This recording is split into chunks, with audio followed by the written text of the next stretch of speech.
Okay, so we're continuing on with Habakkuk. Again, we're doing this mostly in chronological order. Some of these books we're not exactly positive where they say. A lot of the books are very helpful. It says in the third year of King, whoever, and it'll tell us exactly where it goes in placement. Other ones don't. We use our context clues as best we can. That was one thing public school taught me, was context clues. I don't know. Like, if you ever go to Texas public school, they're going to make sure you know that, and Eli Whitney made the cotton gin. We're in the 12 minor prophets. We're doing those and the major prophets kind of together chronologically. So Habakkuk is one of the 12 minors. Again, remember, the minors are not less important than the majors. They are oftentimes just shorter in time period and also in length of the book. Okay, so we've gotten a good way through it. We are, as we've already said, we are going through this chronologically. We already did the 8th century. We're mostly through the 7th century prophets. We're going to get into the 6th century and then on. And so we're already now starting to get into the prophets that are after the exile of the northern kingdom, but before the exile of the southern kingdom. But some of the prophets we're going to be seeing soon are going to be both pre-exilic and exilic. There are some prophets who are more than one category. There are some prophets before the exile, warning them, hey, the exile is coming. There are prophets during the exile telling them, you're in exile, but it won't last forever. And then there are post-exilic prophets that even after the exile they return, God still needs to send them messages. But some of those prophets kind of cover more than one of those areas. But that's not the case with Habakkuk today. We'll get to that next couple Wait, minutes. let me just skip that for a minute. Considering doing that for next woman is one of those. All right, thanks. And a couple of these we're not positive about. I think Brother Bud and I were talking. Joel is one that's really not very clear as to when it was written, but this is the best we have right now for what we believe when the books were written. Okay, so Habakkuk is different than a lot of the other prophets. Okay, do you guys know what the difference between a prophet and a priest is?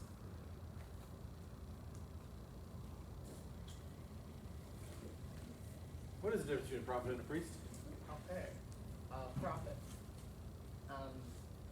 Well, I think from a biblical context.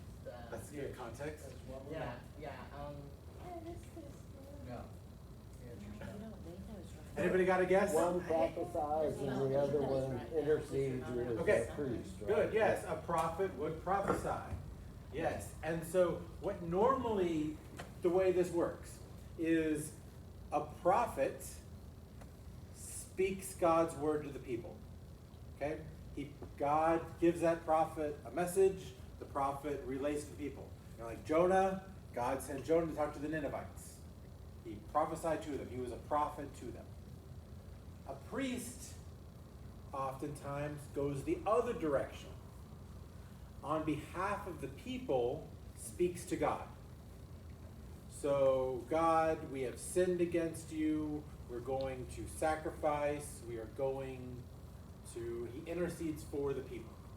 So a prophet typically talks from God to the people. The priest usually talks to the people to God. But Habakkuk's a little different in that Habakkuk himself is kind of speaking to God. Habakkuk doesn't understand what's happening, and he kind of questions God.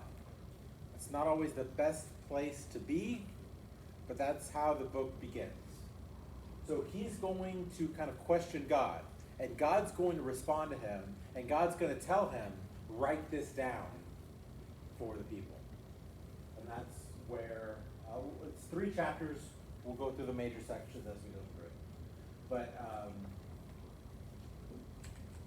okay, so who was Habakkuk? Again, some of the books give us a good idea as to when it was written and who it was. Habakkuk doesn't. And we've got two verses, verse 1 of chapter 1 and verse 1 of chapter 3. The oracle that Habakkuk the prophet saw is all we get for the beginning of the book. And then chapter 3, the last chapter, says, a prayer of Habakkuk the prophet according to that word. So all we ever get from him is he's Habakkuk the prophet. We don't get much else. So he's a prophet because God calls him to prophesy. That is true. He also, a lot of commentators believe, he might have been an actual, like, career prophet. There were people back then who, hey, we're putting you in school, and we're giving you an education, and you're going to be a prophet. And a lot of the prophets we have in the Bible weren't actually those guys. God just called someone, he was a rancher out from this small town, and God called him to go prophesy to Judah, go prophesy to Israel. But people kind of think maybe Habakkuk was one of these career prophets, like that was his job, and then God ended up using him as well. Question. Yes. Is it Habakkuk or Habakkuk? I say Habakkuk, but I could be wrong. I'm sure I mispronounced other names also. Okay. That's very vague line. Just making sure. There are 6. Habakkuk. Habakkuk. Okay, Habakkuk spoke about imminent Babylonian invasion. So we know he was pre-exilic prophet. So he doesn't tell us when it was written, but he says, hey, the Babylonians are coming. So you can pretty much say it's happened before the Babylonians came. That's about what we get. But of course, the Babylonians came 3 different times, Right. so Right, yes, but we think it preempted the first time. it's, yes, we are pretty sure it is post Israel getting taken over by Assyria, pre-Babylon coming. But yes, the actual year, I have no idea. So, he was probably, Habakkuk was probably contemporary of Zephaniah, Jeremiah, possibly even Ezekiel and Daniel. So they believe he prophesied no later than the end of Josiah's reign.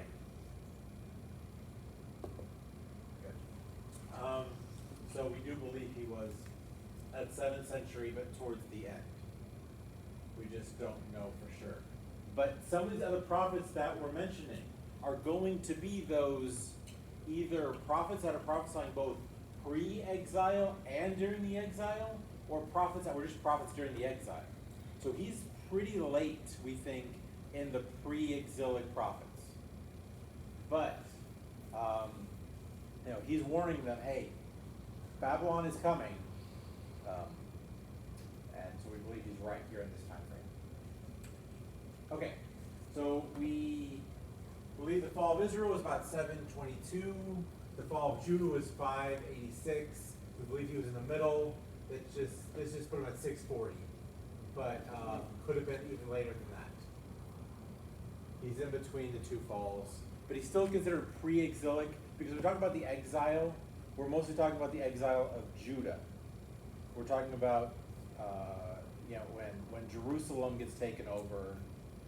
That's really the exile. So it's still pre-exilic, even though it's after the exile of Israel. Okay. And here is the map of the time. Again, we've kind of talked about this multiple times so far. But you don't draw a straight line. It's not as the crow flies. Babylon is going to come up and over, and that's what they're predicting is going to happen.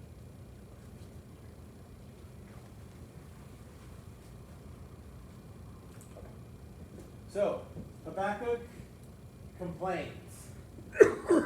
That's how this book starts. Habakkuk complains to God. So right after he says, it's Habakkuk, verse 2 goes into, O Lord, how long shall I cry for help, and you will not hear? or cry to you violence, and you will not save? Why do you make me see iniquity, and why do you idly look at wrong? Destruction and violence are before me. Strife and contention arise. So the law is paralyzed, and justice never goes forth. For the wicked surround the righteous, so justice goes forth perverted. This is how the book starts. He asks God, what is going on? How come the wicked are prevailing? How come you're just sitting idly by while all this happens? So I cried today. I'm sorry? So I cried today. And this is why some people think that Habakkuk was one of those career prophets. Like, hey, this is my job, this is what I do, I say what's going on. But then this is like his own, he's struggling internally. Wait,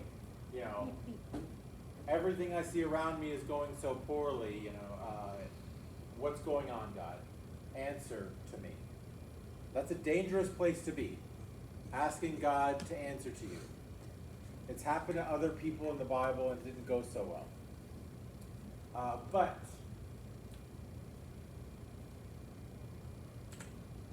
God responds. God responds to Habakkuk. So he tells him, look among the nations and see, wonders and be astounded, for I am doing a work in your days that you would not believe if told. For behold, I am raising up the Chaldeans. Okay, who is he speaking about there? Just so we know as we go forward. Anyone know who the Chaldeans are? They're the Chaldeans. That would be the Babylonians. It's another name for the Babylonians. You just were on the same page. He's talking about the Babylonians. Good to know. Okay? Actually, the Chaldeans were a tribe that Babylon assimilated. Yes. Absolutely. Yes, it's not exactly the same, but for the context of prophecy, Right. he's basically saying he's stirring up the Babylonians. Okay? So, I'm raising up the Chaldeans, that bitter and hasty nation, who march through the breadth of the earth to seize dwellings not their own. They are dreaded and fearsome. Their justice and dignity go forth from themselves. Their horses are swifter than leopards, more fierce than the evening wolves. Their horsemen press proudly on. Their horsemen come from afar. They fly like an eagle swift to devour. They come for violence, all their faces forward. They gather captives like sand. At kings they scoff, at rulers they laugh. They laugh at every fortress, for they pile up earth and take it. Then they sweep by like the wind and go on. Guilty men whose own might is their God. So, case closed. Habakkuk says, hey, God, people are here, they're doing sinful things, they're going unpunished. God says, okay, I'll send the Babylonians, they'll come, and they'll take care of it all. Good. End of the book. But the book's not over yet. So, let's just say you're Habakkuk. And what do you think of this response? That's not quite what I had in mind. That's not quite what I had in mind. Yeah. Maybe I shouldn't have asked. Maybe I shouldn't have asked.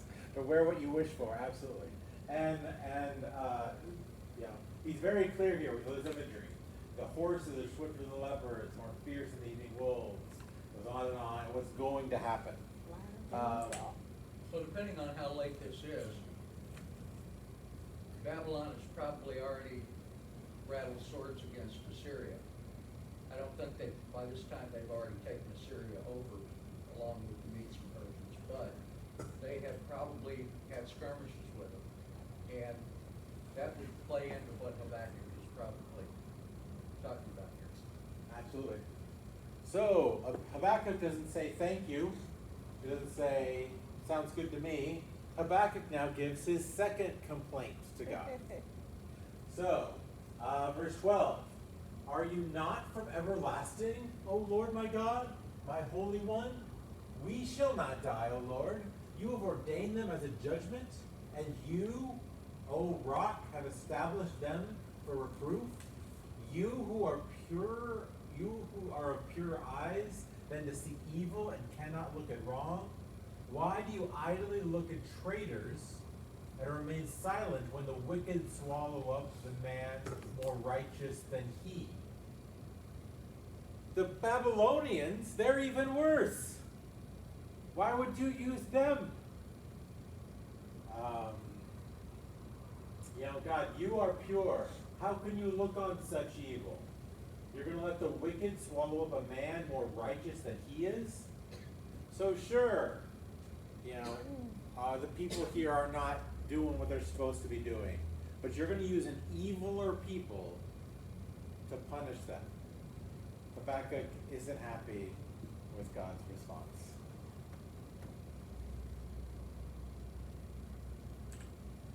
So the Lord answers again.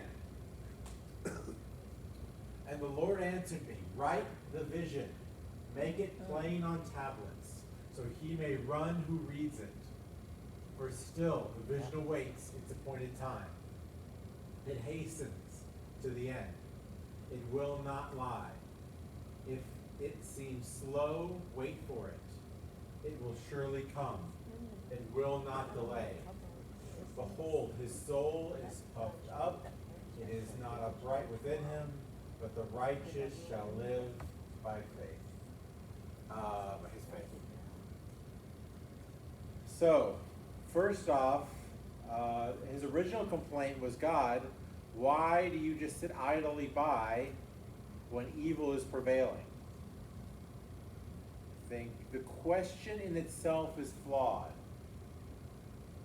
The question assumes our own time frame. And that God's just sitting by. Yes. It assumes that, well, God hasn't worked on the time frame I expected him to, Right. so he's doing nothing. That's wrong. It says, oh, it's coming. If it seems slow, wait for it. It's surely coming. It will not delay. It is coming. God's telling him that the punishment is coming. Continuing on in chapter 2. Woe to him who heaps up what is not his own, for how long, and loads himself with pleasures. Will not your debtors suddenly arise, and those awake who will make you tremble? Then you will be spoiled from them, because you have plundered many nations. All the remnant of people shall plunder you. For the blood of man and violence to the earth, the cities and all who dwell in them. Woe to him who gets evil gain for his house, who sets nest on high to be safe from the reach of harm. You have devised shame for your house by cutting off many peoples. You have forfeited your life. For the stone will cry out from the wall, and the beam from the woodwork respond. Woe to him who builds a town with blood and founds a city on iniquity. Behold, is it not from the Lord of hosts that people labor merely for fire, and nations weary themselves for nothing? For the earth will be filled with the knowledge of the glory of the Lord, as the waters cover the seas. So another false assumption Habakkuk had was that God could only use a people he was happy with, or that he was not going to punish. Is God still just to use Babylon as he uses them, and then still hold them accountable for what they do?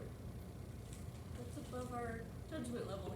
That's above our judgment level. God gets to decide that. God can use whatever tool he wants to use. In this case, Babylon was no more than a hammer to God, or a sickle to God. It wasn't like that he had to judge whether there was any imperfection in the hammer before he used the hammer to strike Israel or to strike Judah. And so Habakkuk is, that, as you've already pointed out, this is a false dichotomy that you can only use good or bad. No, you can use whatever you want to.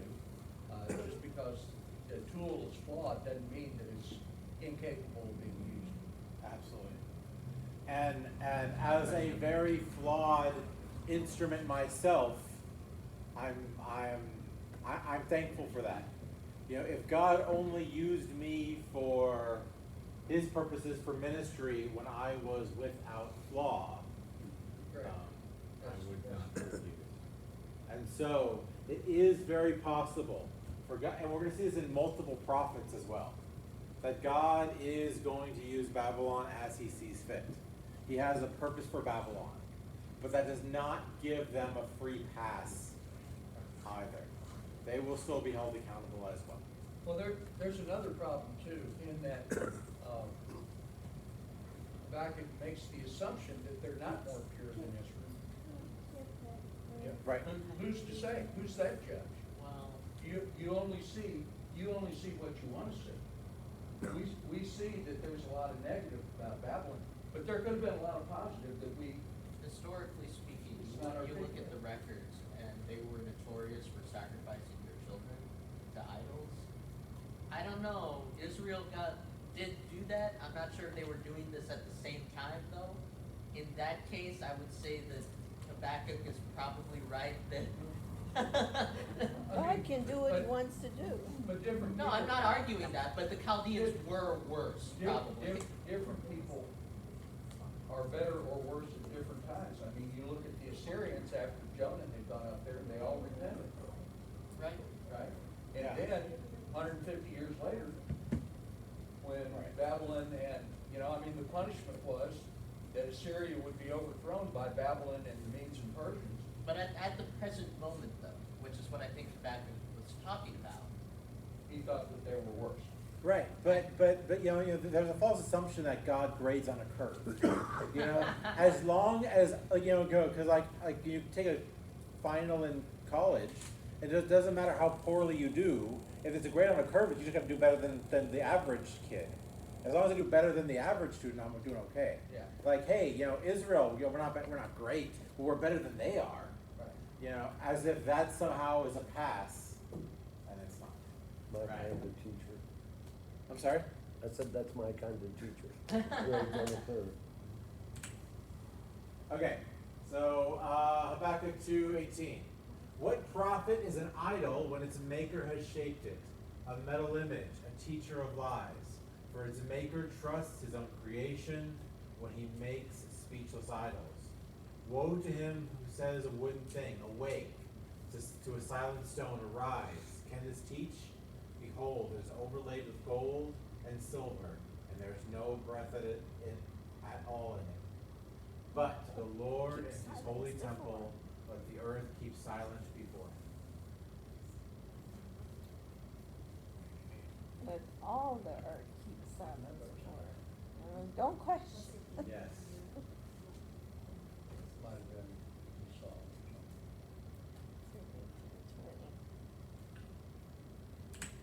something. Okay, then chapter 3, the final chapter of the book. Prayer of Habakkuk the prophet according to Shigionoth. O Lord, I have heard the report of you and your work. O Lord, do I fear. In the midst of the years, revive it. In the midst of the years, make it known. In wrath, remember mercy. God came from Stephen and the Holy One from Mount Paran. His splendor covered the heaven, and the earth was full of his praise. His brightness was like the light. Rays flashed from his hand, and there he veiled his power. Verse 13, you went out for the salvation of your people, for the salvation of your anointed. You crushed the head of the house of the wicked, laying him bare from thigh to neck. Verse 16, I hear and my body trembles. My lips quiver at the sound. Rottenness enters into my bones. My legs tremble beneath me. Yet I will quietly wait for the day of trouble to come upon people who invade us.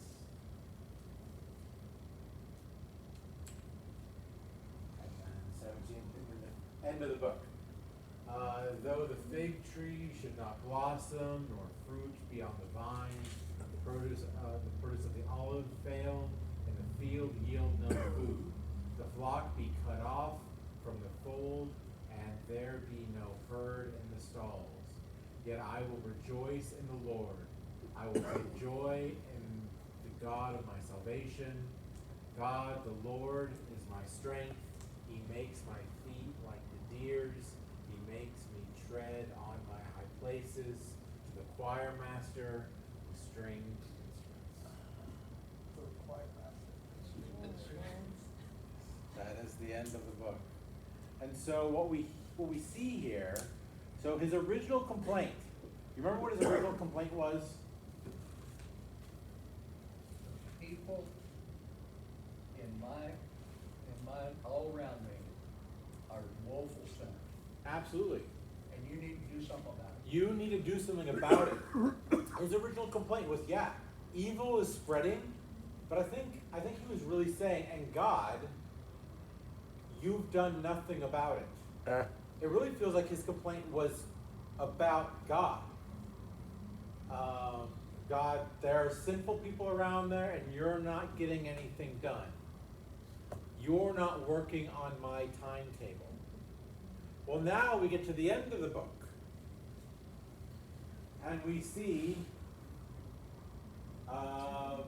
verse 18, yet I will rejoice in the Lord. I will take joy in the God of my salvation. The Lord is my strength. Back in the previous page, we see in 16, I hear my body trembles, my lips quiver at the sound. Yet I will quietly wait for the day of trouble to come upon the people who invade us. Now he's gotten to the point where he understands he needs to stop expecting God to work on his timeline, and he will respectfully wait on God's. And so a lot of times our prophets are going to be, God sends a man to a place to tell them what's going to happen or what they need to do instead. Here in Habakkuk, we really see Habakkuk himself crying out to God, God responding, and God saying to write this down. And then Habakkuk himself now understanding he was wrong to expect God to do it on his timeline. He is going to wait on God's. He knows what's coming. And Habakkuk himself is still a prophet, so he's writing this down for the people.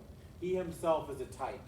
I think a lot of us can, at times, understand Habakkuk, understand his struggle, understand that we live in a day today where it might feel like evil is prevailing. Why doesn't God smite those who we don't like, who are, and we think, God, are you just not paying attention? Why are you so idle? But Habakkuk himself was a type, and he was a prophet for the people, in that this story was now given to the people to give them this understanding of what God is saying is coming, that yes, destruction is coming. The Chaldeans are coming, but even they will be held accountable for what they do. So the people are both to tremble, knowing that this punishment is coming, but they will still rejoice in the Lord and trust in him. For God, the Lord, is my strength. He makes my feet like the deer's. He makes me tread on high places. And then Habakkuk, I guess his third chapter is to turn this into a song. To the choir master with stringed instruments. I don't think that's true of the entire book, but I could be wrong. So that's the book of Habakkuk. We're still in that time period where we're right here towards the end of the pre-exilic books. We're going to start getting to the exile prophets fairly soon, the next few weeks. I don't remember who's next week, but yes. We're going to start hitting some of the majors in a couple weeks. So the Habakkuk of Nahum. Yes, he is one of the exilic prophets, one of the most memorable. Yeah, the first one. Who is? He's talking about Ezekiel. Oh, I like Ezekiel. Ezekiel is it's a memorable book. there are some things in it that, yes. Brother Bud was just saying, he was happy that it's gonna be my week and not his. Cause it is also a bit, you know, there's a lot of imagery, and that God tells Ezekiel to do something very strange, Oh, wait. to then be, you know, a sign for the people, and it is, yeah, we'll cover that in a few weeks. But that's it for Habakkuk. All right, let us pray, and we will prepare for our